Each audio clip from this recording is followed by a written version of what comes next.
సాయిలుగానికి చెప్పిన బందోబస్తు పొట్టేలు మాట్లాడి పెట్టిండు భయాన కూడా ఇచ్చేసిన నువ్వేం రంది పడకు ఏ బండి మనోళ్ళదే డీజిల్ పోసుకొని ఇంత ఖర్చులకి ఇస్తే సరిపోతుంది అనుకున్నట్టే లగ్గమైంది తల్లి కొడుకు కోడల్ని తీసుకొని తాపకొస్తున్నా ఓ వద్నే మన్మన్ పుట్టేంటికెళ్ళి ఆన్నే మొక్కినాం అన్న నువ్వు తయారుండురి మరి ఇగో గిట్ల రెడీ అవుతున్నారట చాలా మంది 2 నెలలు ఆగితే తెలంగాణకి వెళ్ళి అన్ని బాటలు మేడారానికే అయితే బంగారం మొక్కులు తల్లులకు సారవెట్టుడు మేడారం జాతర అప్పుడే చాలైనట్టు అనిపిస్తుంది.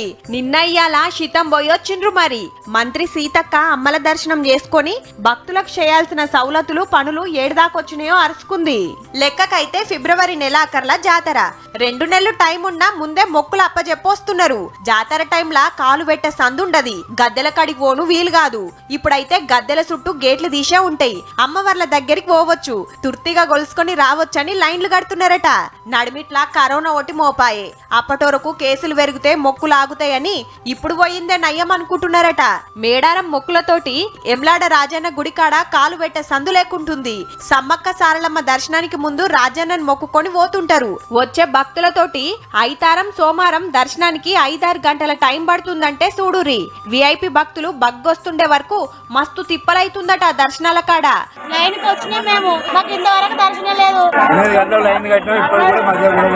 వరుస పెట్టి సెలవులొచ్చే వరకు వరంగల్ భద్రకాలమ్మ యాదాద్రి నర్సన్న కొమరెల్లి మల్లన్న గుళ్లకు శీతం పోయొస్తున్నారు.